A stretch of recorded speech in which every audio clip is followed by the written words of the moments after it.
Mesdames, Mesdemoiselles et Messieurs, bonsoir. Dans le cadre de notre émission Vendredi politique, nous recevons ce 28 octobre 2016 M. Mac Dioktan. Monsieur Mac Dioktan, bonsoir. Bonsoir. Alors, avec moi sur ce plateau, pour peut-être ce petit tour de table, Éric Mouélé. Éric, bonsoir. Bonsoir, Charles. Alors, je voulais commencer peut-être pour un petit canevas pour indiquer la voie à suivre, peut-être avoir une petite boussole avec nos téléspectateurs. Avec vous, on va parler un peu de vous en tant qu'homme de Dieu, homme politique. Et puis, je rappelle que vous êtes président de l'Union nationale de l'UN. Vice-président. Vice-président, donc l'occasion pour nous de parler un peu de la vie du parti. Et on va revenir abondamment, puisque vous avez eu une conférence de presse ce matin à la Chambre de commerce de Libreville, sur votre positionnement par rapport au dialogue politique national, l'appel lancé par le chef de l'État. Et puis, on verra les quelques perspectives, au-delà de tout ce qu'on aura dit en amont, quelles sont un peu les ambitions un peu du vice-président de l'Union nationale et par rapport au cheminement de la vie politique dans notre pays. Peut-être, pour commencer, Éric, peut-être une question concernant l'homme, monsieur Mac Dioktan. Oui, en effet, Mac Dioktan, vous êtes beaucoup plus connu comme homme d'église. Les Gabonais vous découvrent récemment comme un acteur politique. Est-ce que selon vous, c'est compatible? Bon, déjà, récemment, ça fait près d'une dizaine d'années que j'ai un engagement citoyen et que je me soucie du bien-être collectif. Oui, effectivement, on me connaît mieux en tant qu'évêque parce que ça fait maintenant 30 ans que je prêche l'Évangile. J'ai commencé à prêcher l'Évangile lorsque j'avais 14 ans et j'ai prêché l'Évangile quasiment dans toutes les villes du Gabon et aussi dans beaucoup de pays à l'extérieur du Gabon. Alors pour répondre à la question que vous me posez, oui, je pense que d'un point de vue éthique ou d'un point de vue moral, il y a compatibilité. Et pourquoi je dis ça? Parce que le livre de référence que nous utilisons en tant que chrétiens, c'est la Bible. Et dans la Bible, effectivement, il y a de nombreux personnages qui, en même temps qu'ils étaient serviteurs de Dieu, ont eu un engagement citoyen, donc se sont engagés dans les affaires de gouvernement, de gouvernance. Un des exemples les plus notoires, c'est celui de Moïse, qui est celui qui a reçu les tables de la loi, donc les 10 commandements, et qui en même temps s'est opposé à Pharaon pour faire sortir le peuple d'Israël de la domination, de la captivité, de l'esclavage en Égypte et les conduire vers la terre promise. Donc Moïse était en même temps un leader religieux, mais en même temps un leader politique. Mais il y a beaucoup d'exemples de cette nature dans les Saintes Écritures.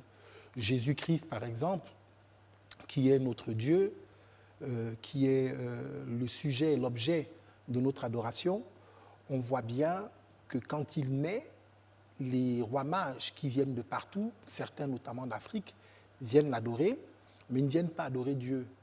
Ils ne viennent pas adorer le Fils de Dieu, ils viennent adorer le roi des Juifs qui vient de naître. Et vous savez que les Juifs, à cette époque-là, n'étaient pas au ciel, mais ils étaient bien sur la terre. Et d'ailleurs, la dernière remarque qui est faite par le soldat romain après que Jésus soit mort et avant sa résurrection, c'est en effet, celui-ci est vraiment le roi des Juifs. Et l'une des raisons pour lesquelles Jésus a été combattu pendant son séjour sur la terre, qui n'a pas duré très longtemps d'ailleurs, 33 ans environ, c'est parce que Jésus était un personnage religieux, un prophète, le Messie, mais en même temps parce qu'il était connu ou reconnu par les autorités romaines comme étant le roi des Juifs. Voilà. Monsieur le Président, maintenant, vous avez dit que ce n'est pas incompatible, mais comment vous menez, disons, ces deux activités de front? Imaginez que vous avez un meeting le dimanche, il faut célébrer un culte et il faut répondre aux deux rendez-vous à la même heure. Mais vous faites un choix? La grande difficulté, c'est par rapport à la gestion du temps. Parce que l'activité qui est la mienne en tant qu'évêque, donc pasteur pour des pasteurs, superviseur, c'est une activité qui est extrêmement prenante. C'est un peu comme un médecin. C'est absorbant. C'est absorbant. On n'a pas beaucoup d'espace libre. Donc effectivement, la grande difficulté, c'est au niveau de la gestion du temps. Mais lorsque j'étais à l'école, mes enseignants me disaient que si je veux confier quelque chose à quelqu'un et que je veux être sûr que ce que je lui ai confié se solde par le succès, je dois le confier à quelqu'un qui est déjà très occupé. Parce que quand les gens sont très occupés, ils sont obligés de bien administrer le temps. Donc aujourd'hui, ce que je fais, c'est que j'administre correctement mon temps. Maintenant, il y a des décisions que j'ai prises. Et par exemple, c'est que le dimanche, quoi qu'il arrive, je le consacre à Dieu.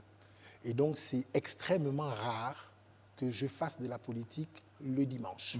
Peut-être que le dimanche... Une autre question, peut-être par rapport à ce chapitre, c'est des questions préliminaires pour essayer vraiment de voir un peu comment vous vivez en harmonie entre les questions de foi et les questions d'ordre politique.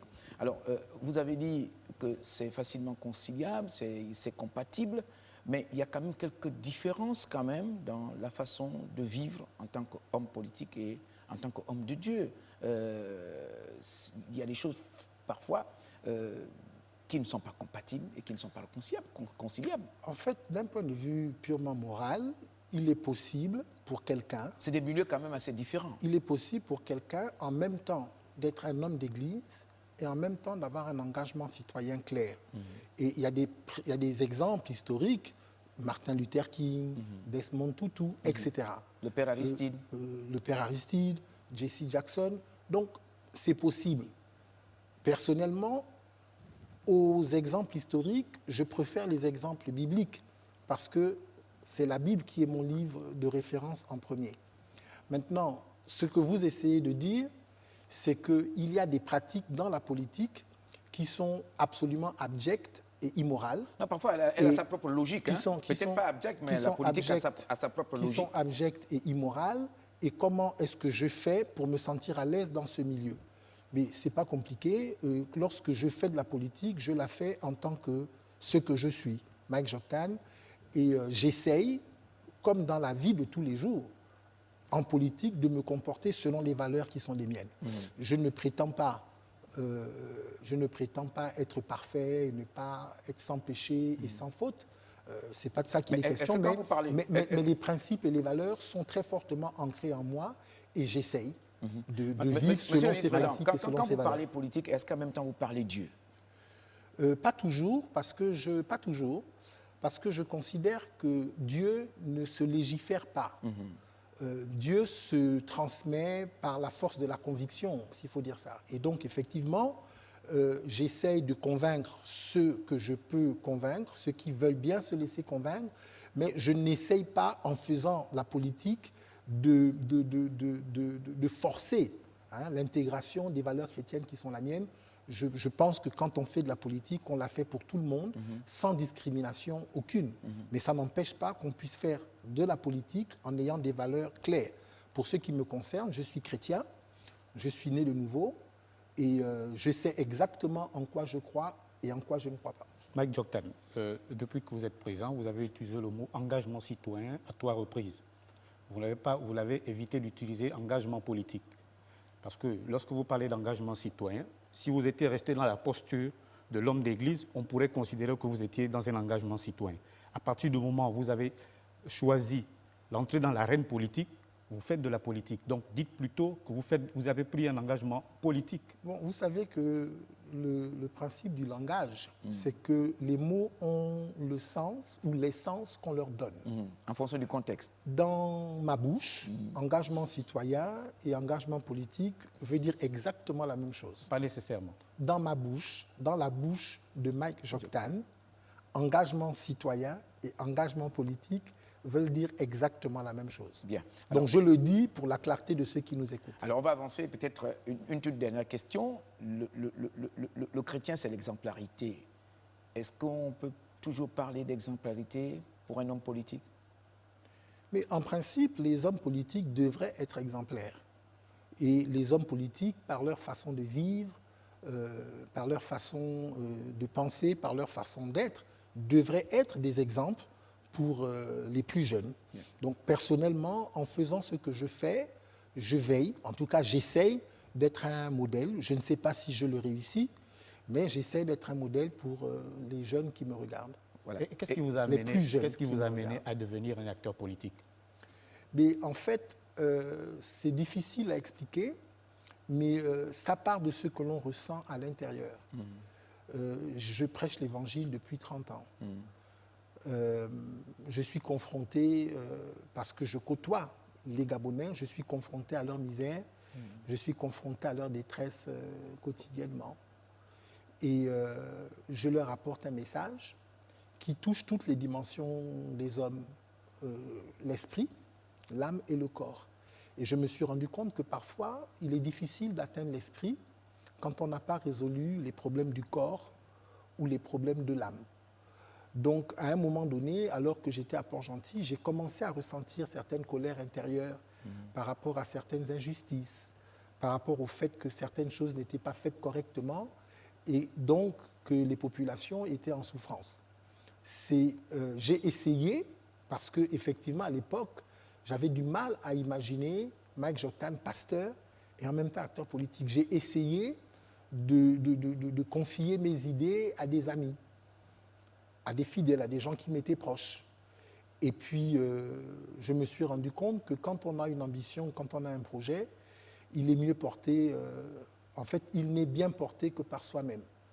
Et donc, j'ai décidé de prendre le risque de porter mon projet pour le Gabon, pour les autres. Bon, à l'époque, c'était à Port-Gentil. Et bon, quand on commence, on entre dans un engrenage et puis au fur et à mesure, on découvre qu'on fait des choses qu'on n'avait pas imaginé qu'on puisse faire. On prend des risques, on accepte des rôles à jouer. Et donc voilà, je me suis retrouvé... De compromis en compromis.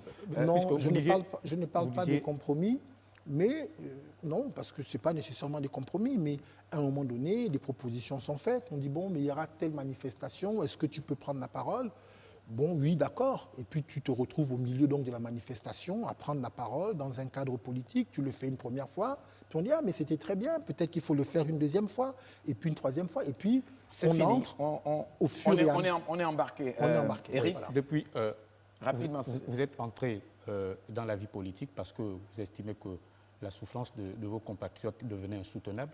Et depuis que vous êtes entré dans la vie politique, qu'est-ce que vous avez apporté dans le changement du quotidien de vos compatriotes? En fait, c'est peut-être pas juste de dire les choses comme ça, mais je suis entré en politique parce que je pense qu'il y a matière à travailler, parce qu'il y a des choses qu'on peut faire pour effectivement améliorer la condition du plus grand nombre. Bon, j'ai commencé par exprimer mes idées, c'est ce que je fais sur le champ politique. Mais, et c'est déjà quelque chose. Et c'est important parce que tout commence par la pensée, tout commence par les idées. Mais dans le cadre de ma vie de tous les jours, c'est un secret pour personne que je suis président d'une ONG qui s'occupe des enfants victimes de maltraitance, qui s'occupe de personnes victimes, du moins infectées par le virus du sida. C'est un secret pour personne qu'au moins une fois par an, dans la période des fêtes, j'organise des arbres de Noël pour les enfants de l'église, mais aussi ceux qui simplement sont dans les arrondissements de Libreville, de Port-Gentil, à l'intérieur du pays. Bon, maintenant, vous savez, quand on fait ces choses-là, souvent, ce n'est pas médiatisé. Parce que quand la main droite donne, souvent, c'est bien que la main gauche ne soit pas au courant. Mais c'est des choses qu'on fait. Bon, en faisant cela, on ne répond pas aux problèmes durables que les gens ont. En fait, on apporte juste un soulagement ponctuel, mais c'est l'expression de la générosité et de l'amour qu'on peut avoir pour le prochain. D'accord. Maintenant, je suis engagé politiquement. Aujourd'hui, je suis dans l'opposition, donc je ne suis pas aux affaires. On me jugera mieux quand je serai aux affaires. Voilà, on va y aller. Vous êtes aujourd'hui dans l'opposition, vous êtes dans l'Union nationale, donc là, on rentre de plein pied dans la vie de votre formation politique. On ne va pas aller plus loin. La première question, monsieur le vice-président, votre parti était partie prenante à l'élection présidentielle. Comment vous avez géré cette période de l'après-élection présidentielle au sein du parti? Bon, en fait, l'Union nationale est considérée comme étant le premier parti de l'opposition à cause de son implantation, à cause de son histoire. L'Union nationale a désigné un candidat, c'était Casimir Oyemba. Vous savez d'ailleurs que j'étais candidat à la candidature. Casimir Oyemba a été désigné, sa campagne a commencé. Et puis, parce que la population mettait la pression sur tous les politiques pour dire « entendez-vous, faites taire vos égaux, mettez-vous ensemble », Casimir Oyemba et l'Union nationale ont décidé de soutenir la candidature de Jean Ping. Voilà. Donc, l'Union nationale a joué un rôle majeur dans cette campagne, dans cette élection. Nous disons et nous pensons et nous savons que nous avons gagné cette élection et que, mais nous n'avons pas pris le pouvoir. Voilà. Et donc c'est la déception très forte que nous devons gérer avec nos militants. Aujourd'hui, au niveau de l'Union nationale, il est clair que nous appartenons à une coalition, okay, cette coalition qui s'est formée autour de Jean Ping. Et avec lui, nous travaillons à trouver les solutions les meilleures pour récupérer sa victoire, mais aussi pour trouver une solution de sortie de crise. Parce que cette situation dans laquelle nous sommes aujourd'hui au Gabon n'arrange absolument personne. Est-ce que cette gestion n'a pas impacté la solidité même, le fonctionnement même de votre parti, l'Union nationale? La situation que vit le Gabon... Entre les éléments à l'intérieur. Oui, mais la situation que vit le Gabon, elle est extrêmement grave. Et on peut comprendre que dans un parti comme le nôtre, qui est composé de très nombreuses intelligences, on peut comprendre qu'il nous faille du temps pour tomber d'accord. C'est clair que dans notre parti aujourd'hui, il y a des opinions divergentes. Aujourd'hui, moi, Mike Joktan, bien qu'étant membre de l'Union nationale et amoureux de mon parti, j'ai une opinion différente de celle qui a été exprimée par le parti lors de son dernier conseil national. On va y arriver. Vous avez une opinion différente. Les statuts sont également là, ils sont clairs. Vous êtes tenu de respecter les décisions et les choix politiques selon l'article 4 même de vos statuts. Mais vous devriez lire aussi le préambule de nos statuts. Est-ce que ce n'est pas une forme d'indiscipline aussi au sein du parti? Vous devriez Lorsque lire... la majorité décide et que certaines personnes font le choix, sinon font le pari de naviguer à contre-courant des décisions prises par le plus grand nombre. Je disais que vous devriez lire le préambule de nos statuts, dans lequel il est fait mention notamment de la Déclaration universelle des droits de l'homme, qui est un des fondements, en fait, c'est cette déclaration qui constitue la base des principes qui sont les nôtres. La liberté d'expression est un droit, de mon point de vue, qui est fondamental et qui est inaliénable. Le droit de penser différemment, le droit de ne pas être d'accord. Et puis, il faudrait que vous acceptiez l'idée que le fait majoritaire ne définit pas ou ne détermine pas que quelque chose soit vrai ou que quelque chose soit bon. Je considère que la situation du Gabon est extrêmement grave, que les décisions que nous devons prendre doivent être mûrement réfléchies. Ayant mené la réflexion, j'arrive à une conclusion différente de celle du Conseil national. Et je voudrais que vous remarquiez que je parle du Conseil national et je ne parle pas du parti. Parce que le Conseil national est une instance du parti. Le Conseil national n'est pas le parti. Le parti est composé de plusieurs milliers de militants qui n'ont pas été consultés sur cette question. Et avec ces instances, quand même. Non, mais c'est pour ça que c'est pour cela que j'indique bien que c'est le Conseil national qui est composé de 61 personnes et la commission qui était chargée de traiter de cette question était composée d'un peu moins d'une trentaine de personnes. Donc, bon, je ne dis pas que ce n'est pas représentatif de l'ensemble du parti. C'est clair que le Conseil national est une structure délibérante. Alors, mais cette prise de position, monsieur le vice-président, je voudrais bien dire ce que je dis, parce que comme on me regarde, c'est bien que les gens comprennent bien ce que je dis. Le Conseil national est une structure délibérante, mais il y a une structure au-dessus du Conseil national qui est le Congrès. Donc qui peut déjuger, de mon point de vue, le Conseil national. Mais ceci étant, moi, ma démarche, c'est de dire, à ce stade, voici ce que le Conseil national a dit.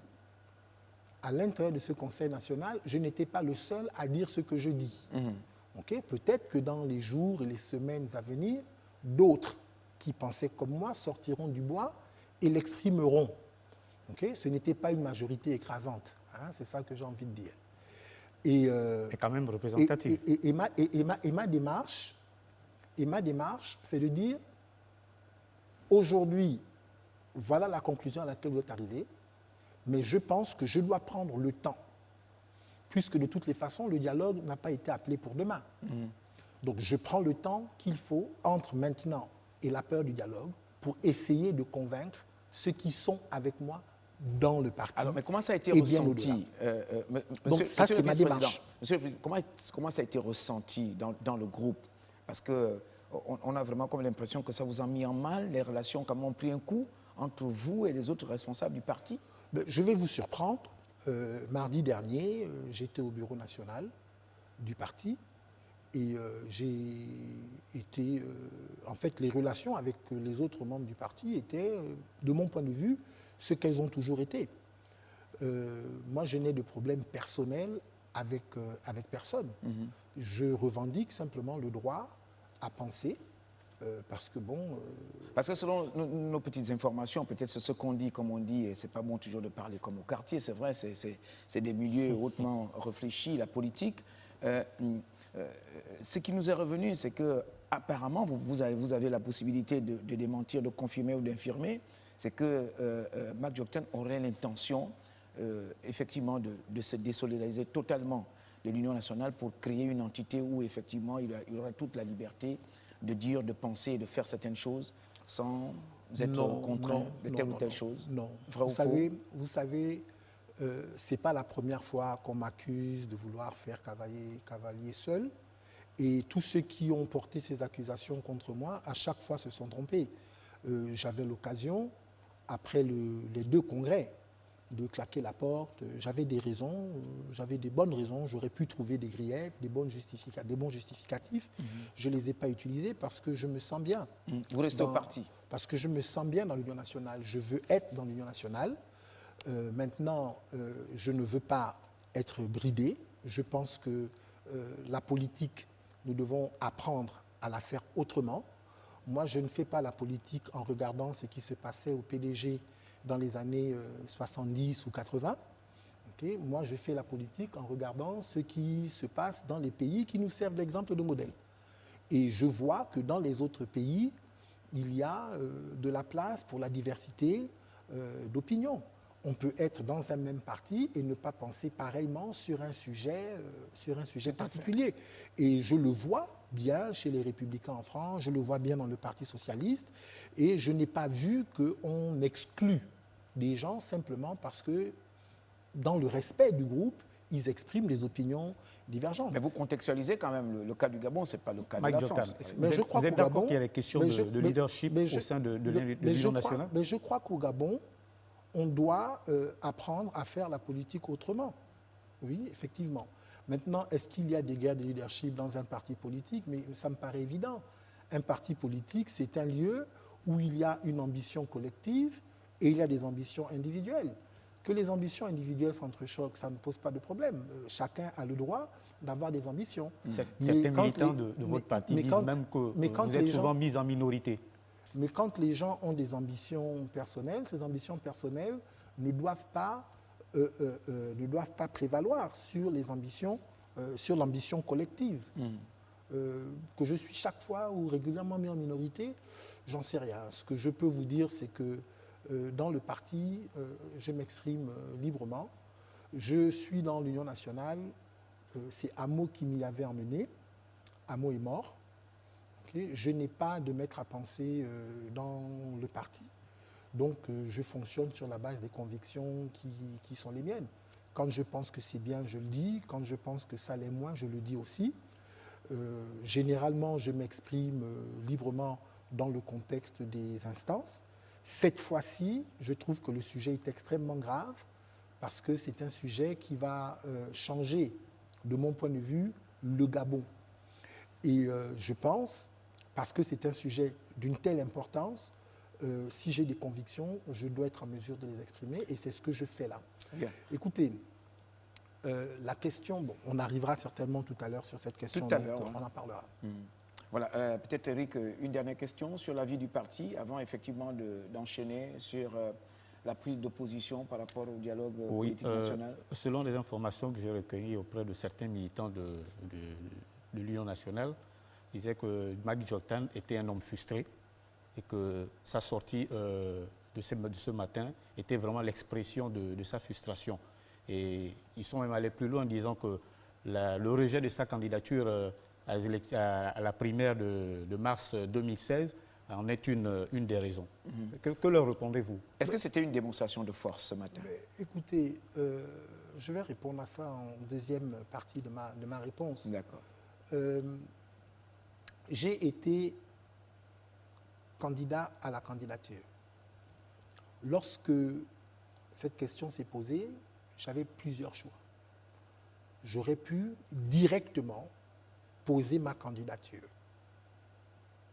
aller à la Sénap, poser ma candidature. Pour quel résultat? Non, j'aurais pu le faire. Je n'ai pas fait ce choix-là. J'ai choisi de déposer ma candidature dans le cadre de mon parti. Je connais l'Union nationale et je connais les acteurs de l'Union nationale. Quand j'ai pris cette décision, je savais que ça pouvait ne pas bien se passer. Et quand je dis ne pas bien se passer, je ne parle pas du fait de gagner ou de perdre.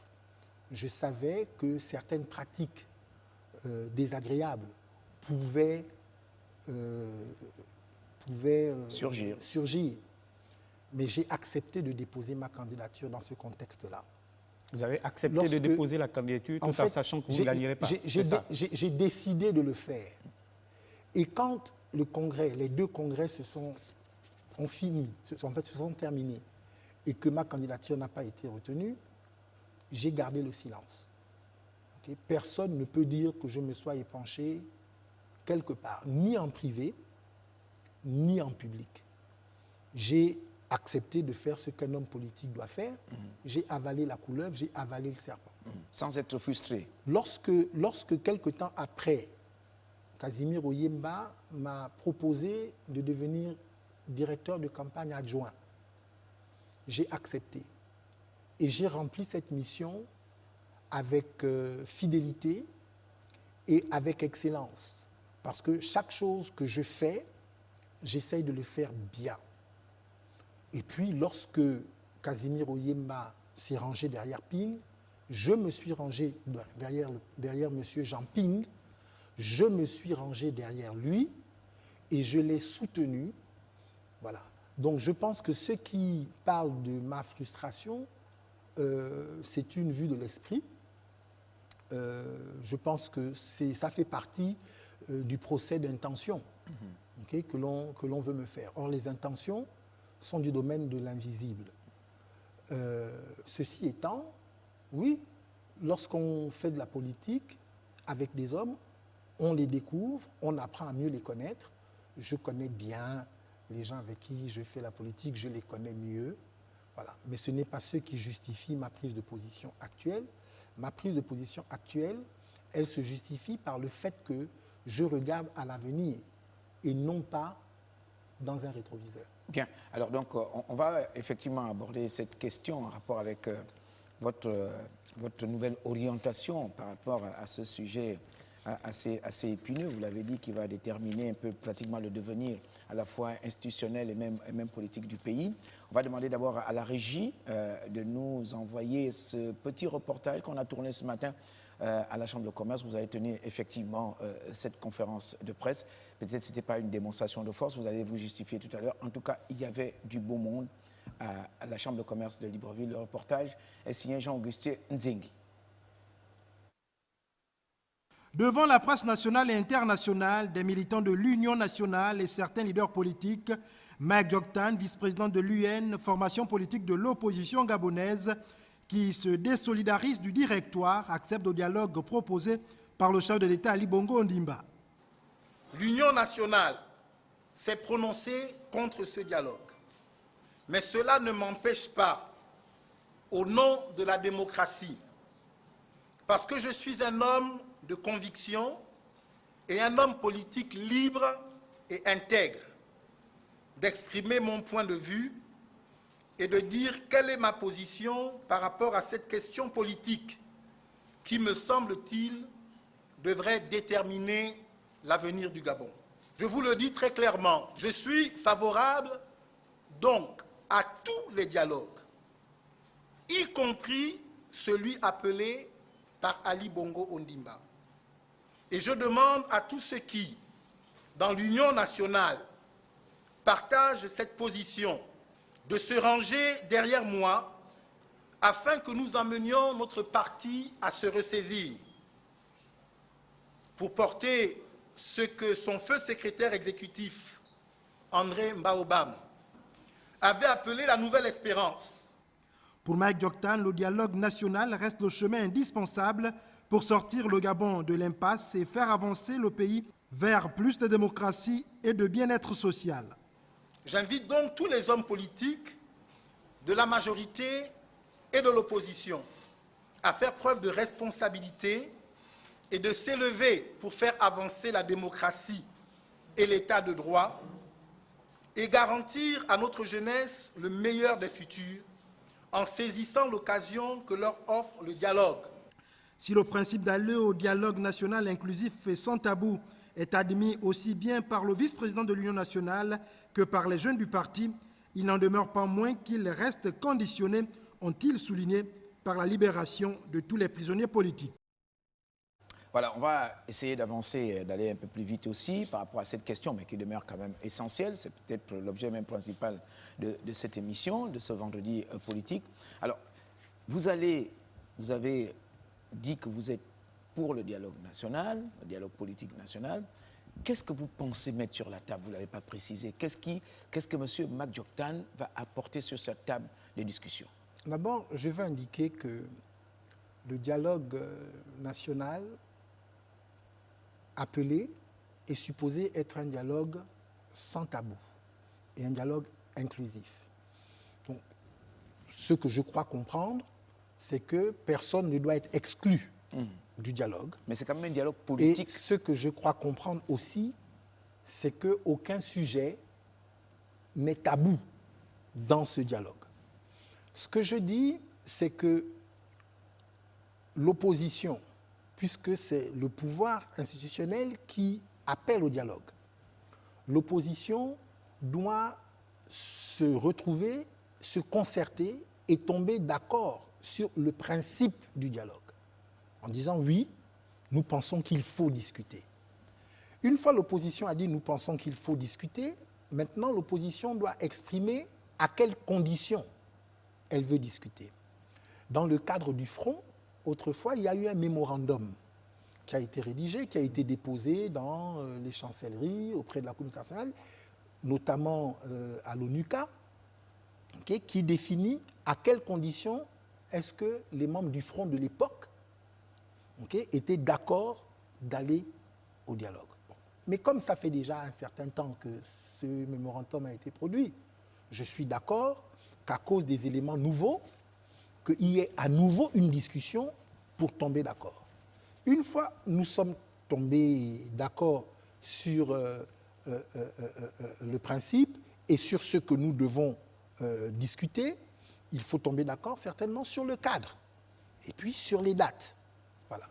En ce qui me concerne, les sujets que j'aimerais voir traités à l'intérieur de ce dialogue, c'est d'abord les sujets politiques, donc la réduction du mandat présidentiel.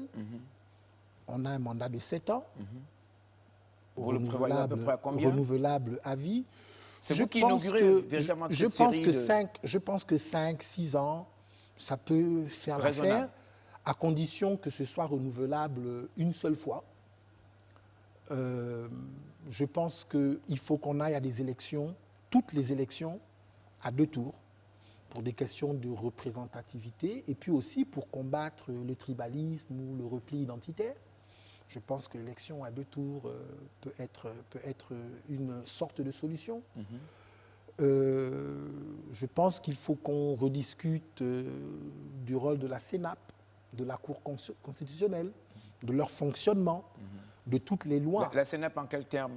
Principe d'organisation, de fonctionnement? Notamment, mais je pense qu'on peut arriver effectivement au même système que celui qui existe dans les pays développés, où il n'y a pas de CENAP. Où il n'y a pas de CENAP et où tous les élections se font organisées par le ministère de l'Intérieur. Organisées par le ministère de l'Intérieur, mais avec des règles du jeu qui garantissent la crédibilité du processus. Je pense qu'on doit discuter du rôle de la Cour constitutionnelle, qui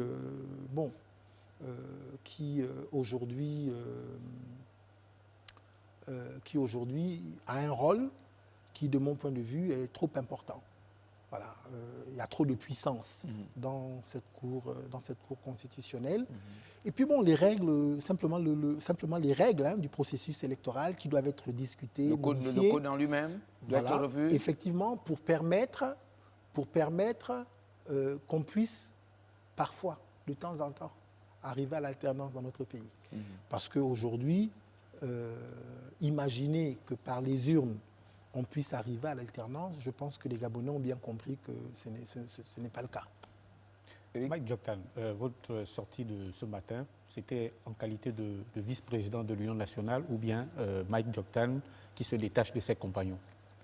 Mais écoutez, c'est la même question que vous me reposez à chaque fois, mais je suis Mike Dioktan, je suis évêque, je suis père de 4 enfants, je suis mari d'une femme, je suis vice-président de l'Union nationale. Toutes ces choses-là, je les suis 24 heures sur 24. Et vous les assumez? Et je les assume pleinement. On a constaté qu'il y a 2 points de vue au sein de l'Union nationale. Il y a une faction qui soutient l'appel au dialogue de Jean Ping. Et vous, dans votre discours tout à l'heure, vous disiez vous êtes prêt à discuter de tous les dialogues. De quel dialogue? Alors, dans la même question, quand on suit un peu votre raisonnement, votre démarche, vous parlez d'abord, on dirait qu'il y a une concertation préliminaire de l'opposition de façon générale et que l'opposition amène au niveau de la table de discussion un texte, comme vous avez dit, un mémorandum, ou bien quelque chose de déjà suffisamment ficelé. C'est cela? Oui, en fait, quand je dis que je suis pour tous les dialogues, c'est que l'idée du dialogue, pour moi, c'est un principe général de vie. Je suis pour le dialogue quand je suis à l'église et qu'il y a une crise. Je suis pour le dialogue... Sauf que nous sommes dans un contexte. J'arrive. Je suis pour le dialogue quand dans la famille, il y a un problème. Je pense que le dialogue doit faire partie des pistes, des solutions que l'on adopte lorsque les choses ne vont pas bien. Bon. Maintenant, il y a un dialogue qui a été appelé par Ali Bongo. Et puis, il y a un autre dialogue qui a été appelé par Jean Ping. Vous comprenez bien que le dialogue appelé par Ali Bongo, comme c'est indiqué, est inclusif, sans tabou. Ça veut dire que Ali Bongo, certainement, voudrait que tous les Gabonais, ou disons tous ceux qui représentent les Gabonais, se retrouvent pour les questions politiques. C'est ce que je comprends. Jean Ping voudrait faire la même chose. Okay? je pense qu'il va rassembler certainement toute la famille de l'opposition. Je dis ce dialogue-là ne me dérange pas et je pense que ce dialogue-là est bienvenu parce que même dans notre opposition, Est-ce que par étapes, M. Magiotta, même dans notre opposition, nous avons besoin de nous accorder. D'accord. Est-ce que dans cette démarche, dans ce que vous dites, est-ce que par étapes, vous allez d'abord discuter dans le cadre de l'opposition de façon générale et ensuite dans une discussion avec, par exemple, le président, à l'appel du président? Puisque vous parlez de deux dialogues. Mais, vous commencez par le dialogue de M. Ping, ensuite le dialogue de M. Ali Bongo. Mais en fait, moi, en ce qui me concerne, je pense que tous ces dialogues-là sont utiles et font avancer la paix et font avancer le Gabon. Jean Ping va faire son dialogue. À l'heure actuelle, je n'en connais pas toutes les modalités et je n'en connais pas non plus la période, mais ce dialogue aura lieu. Et je sais aussi que Ali Bongo a appelé aussi à un dialogue. Ce que moi je souhaite, c'est que, au final, que les deux dialogues se rencontrent. Mais vous répondez pour l'instant, pour l'instant au dialogue de M. Ali Bongo. Mais parce que c'est évident, de par ma position de vice-président de l'Union nationale, que je suis pour le dialogue de Jean Ping. Cette question, pour moi, ne se pose pas. L'Union nationale et Mike Joktan font partie de la galaxie Jean Ping. Mike Joktan, supposez que le dialogue proposé par Ali Bongo Ondimba, président de la République, soit rejeté par les instances de votre parti. Quelle sera votre position? À vous. À vous. À partir du moment où vous avez déjà pris une ligne de démarcation par rapport aux autres. Je vais vous dire des choses simples. L'objectif, pour moi, c'est de faire en sorte que le dialogue appelé par Ali Bongo soit le plus large possible. C'est mon objectif, parce que je suis absolument certain que... C'est votre souhait? C'est mon souhait, parce que les décisions qui seront prises à l'intérieur de ce dialogue pourront être actées. S'il y a des modifications constitutionnelles qui sont décidées à l'intérieur de ce dialogue, ça pourra être acté parce que ce dialogue se fait avec les institutions du Gabon. Donc voilà, maintenant, si ce dialogue se fait dans un cercle restreint, c'est dommage parce que tous les Gabonais se seront privés de mettre leur voix dans ce qui va se faire ou de mettre leurs idées dans ce qui va se faire. C'est pour ça qu'aujourd'hui, je discute avec les gens de mon parti et au-delà pour dire il faut que nous allions à ce dialogue parce qu'il y a des avancées démocratiques majeures que nous devons obtenir, que nous devons capitaliser. Ça me paraît évident. Pour ce qui est du dialogue de Jean Ping, c'est un dialogue qui est utile parce que, comme je dis, dans l'opposition, c'est bien que nous discutions et que nous nous mettions d'accord sur les grands sujets de la société. Mais une fois qu'on aura fini de se mettre d'accord, la question c'est comment est-ce qu'on va faire pour acter les décisions que nous aurons prises. On va se retrouver certainement dans la même situation dans laquelle on était lorsque nous nous sommes mis d'accord sur des sujets importants à l'intérieur du front. Alors, vous savez, cette question-là, on se l'est posée à l'époque d'Amo.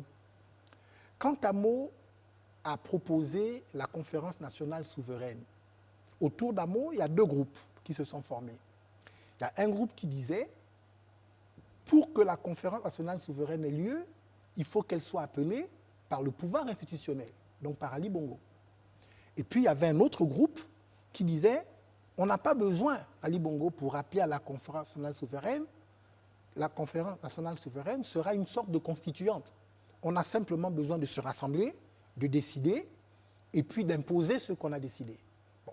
Mais l'expérience a montré que ce n'est pas possible. C'est pour ça que le dialogue doit se faire entre les groupes antagonistes. Et j'insiste pour dire... Il faut un cadre, un format. J'insiste pour dire que le fait d'aller au dialogue ne veut pas dire aller au PDG, ne veut pas dire aller à l'émergence, ne veut pas dire être vendu ou être corrompu. L'idée, c'est que d'un côté, il y a l'opposition, avec ses idées, ses valeurs, avec ses ambitions, et de l'autre, il y a le pouvoir émergent qui aujourd'hui est institutionnel. Et c'est là, au milieu des facilitateurs. Parmi les choses sur lesquelles il faut qu'on se mette d'accord, c'est sur les facilitateurs.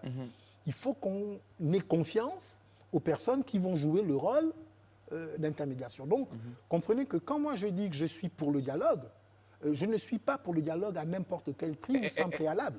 Je suis pour le dialogue par principe. Bien. Mais ensuite, il faut que cela soit, du moins, pour que le dialogue se fasse de façon concrète avec Mike Joktan à l'intérieur, il faut qu'un minimum de conditions et de préalables ait été, respecté. Le cadre, je fais partie de ceux qui pensent que le Conseil national de la démocratie, tel qu'il existe aujourd'hui, n'est pas le cadre adéquat, adapté pour accueillir ces Voilà, dialogues. tout à l'heure, vous avez parlé de facilitateurs. Est-ce qu'en dehors des acteurs nationaux, des partis au plan national, est-ce que vous pensez à un arbitrage au plan international? Est-ce que vous pensez que d'autres acteurs peuvent rentrer en liste de compte pour pouvoir essayer de départager, d'arbitrer? Écoutez, des experts, par exemple? Aujourd'hui, il y a une crise de confiance dans les institutions. C'est la raison pour laquelle, en fait, il y a même une crise de confiance dans le Gabonais. Voilà. Mais est-ce qu'en Gabonais, vous ne pouvez pas régler ça? Mais c'est ce que je suis en train de dire. Il y a une crise de confiance dans les institutions. Et puis, si on creuse un peu plus, on se rend compte que c'est une crise de confiance dans le Gabonais. C'est pour ça que une majorité, je pense, dans notre camp, voudra faire appel à des expertises extérieures qui viendraient apporter leur expérience et leur crédibilité à la discussion que nous allons avoir les uns avec les autres. Mike Joktan, plusieurs Gabonais craignent que ce dialogue devienne un rendez-vous à la soupe. Est-ce que vous partagez cet avis? Mais oui. Que leur répondez-vous? Oui, je pense qu'ils ont raison d'avoir peur parce que c'est un peu ce qui s'est passé en 1994, après les accords de Paris. Ceux qui ont discuté des choses majeures, ensuite sont entrés dans des gouvernements, et dans ces gouvernements, n'ont pas veillé à ce que le suivi des résolutions se fasse dans les bonnes conditions. Et puis on a vu comment au fil des années, ce qui avait été cédé a été récupéré petit à petit, au point qu'aujourd'hui on est en 2016 et on pleure et on regrette la constitution qui était issue des accords de Paris. Mais je pense qu'il y a des garde-fous qui peuvent être mis. On peut très bien considérer que ceux qui vont au dialogue, par exemple, n'aient pas le droit ensuite d'entrer dans le gouvernement qui sera formé juste après. C'est-à-dire que s'il y a une crise de confiance par rapport au fait d'aller, on peut s'entourer de garanties et dire que, bon, après le dialogue, une fois les choses obtenues, que ceux qui sont partis n'intègrent pas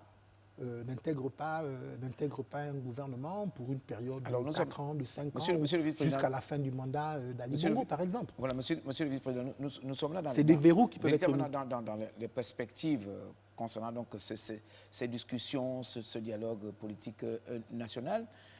Au-delà de ces engagements, est-ce que vous ne pensez pas qu'il faille quand même donner une autre force juridique, disons, à ces actes ou bien à ces compromis ou à ce qui va être arrêté au sortir Mais il y a plusieurs possibilités. Il y a plusieurs possibilités. Il y a la pour possibilité, que tout le monde soit tenu. Mais il y a la possibilité, au sortir de ce dialogue, de proposer un référendum pour que les Gabonais disent oui à ce qui a été décidé ou qu'ils disent non. À ce moment-là, le référendum, puisqu'il s'agit de la souveraineté populaire, aura le dessus aussi bien sur l'opposition que sur le pouvoir institutionnel. Bon, après, je pense que le dialogue n'aura pas lieu si on n'arrive pas, du moins, le dialogue aura certainement lieu, mais il y aura certainement peu de participants si on n'arrive pas à tomber d'accord sur un certain nombre de préalables et de conditions. Et je pense que parmi les préalables et les conditions, il y a notamment le fait que les décisions qui sont prises doivent être applicables. Voilà. Mike Joktan, Une dernière question. Est-ce que vous pensez que dans le contexte actuel, il est possible de tenir un dialogue national sans la présence de Jean Ping? Mais je pense que l'idéal, effectivement, serait que ce dialogue se fasse du moins avec la participation de Jean Ping. C'est un dialogue inclusif. Parce que c'est un dialogue inclusif et puis parce qu'il a rassemblé sur lui le suffrage universel de la majorité des Gabonais. Donc c'est bien, effectivement, que Jean Ping puisse participer à ce dialogue. Et je pense que le Gabon gagnera beaucoup à ce que Jean Ping participe à ce dialogue. Bien. Vous savez, ce dialogue est important pour l'avenir. Et pour moi qui ai l'âge que j'ai aujourd'hui, je rêve d'un avenir différent pour le Gabon. Mais ce dialogue est important aussi pour l'instant présent, parce que la paix est menacée, parce qu'il y a un certain nombre de troubles qui se profilent à l'horizon que nous devons pouvoir éviter. Bon, on me faisait remarquer, par exemple, que certains Gabonais n'ont pas pu, en se présentant au guichet à la banque, toucher leur salaire. Bon, c'est des situations extrêmement compliquées. Bon, il y en a qui disent que c'est parce que le pays est bloqué. Il faut qu'on débloque le pays pour que... C'est un des objectifs majeurs. Que tout le monde un des objectifs majeurs de ce dialogue national, chercher l'apaisement, maintenir la paix. Éric, on est pratiquement au terme de ce magazine. La paix dans la justice. Mike Joktan, puisque vous assumez vos choix, quel est alors votre agenda politique dans les jours et mois à venir? Mais écoutez, moi je suis membre de l'Union nationale. Je n'ai pas démissionné de l'Union nationale. Je n'ai pas le projet de démissionner. Mais j'assume pleinement les choix que je fais. L'Union nationale aura certainement à prendre des décisions sur le sort qu'ils voudront me réserver. Pour ce qui me concerne, je suis à l'Union nationale, je veux rester à l'Union nationale, je ferai tout ce qui est dans mon possible pour rester à l'Union nationale. Voilà. Maintenant, deux personnes ne marchent pas ensemble sans être d'accord. En fonction de l'actualité des jours et des semaines prochaines, j'aviserai. Mais ce qui est clair, c'est que j'ai une alliance, j'ai un contrat avec le Gabon et j'irai au bout de mon contrat avec le Gabon. J'ai une passion pour le Gabon, j'aime les Gabonais. Je n'abandonnerai pas le combat politique simplement parce que j'ai eu un désaccord avec quelques amis. Monsieur le Vice-président, on va prendre peut-être cette phrase pour votre mot de fin, sauf si vous voulez ajouter très rapidement quelque chose par rapport, surtout spécialement concernant le dialogue politique national. Un petit mot et puis on va conclure. En fait, je veux simplement dire que dans la situation dans laquelle nous sommes, après avoir mûrement réfléchi, je ne vois pas d'autre solution. Le dialogue est la solution ultime. Les élections législatives qui vont arriver peuvent être une autre solution de sortie de crise, à condition qu'on y aille dans des conditions différentes de celles dans lesquelles se sont passées les élections présidentielles. Donc, je suis favorable à un report des élections législatives pour après le dialogue. Dialogue qui doit fixer ou modifier le cadre électoral. Comme mot de fin, je veux remercier Gabon Télévision de me recevoir. Ça fait 7 ans que je n'avais pas eu le privilège, l'occasion de participer à une de vos émissions. Et voilà. Je reviendrai volontiers si vous m'invitez encore. Certainement. Merci, monsieur le vice-président. Je rappelle que nous recevions monsieur Mac Joktan dans le cadre de notre émission Le Vendredi Politique ce 28 octobre 2016. Sur ce plateau, j'étais avec Éric Mouélé. Certainement, pour le prochain numéro de cette émission, on aura un invité du côté de Démocratie Nouvelle, le prochain invité. Ce sera vendredi prochain. Merci de nous avoir suivis. On va se retrouver donc vendredi prochain pour un autre numéro de Vendredi Politique. Bonsoir et à très bientôt.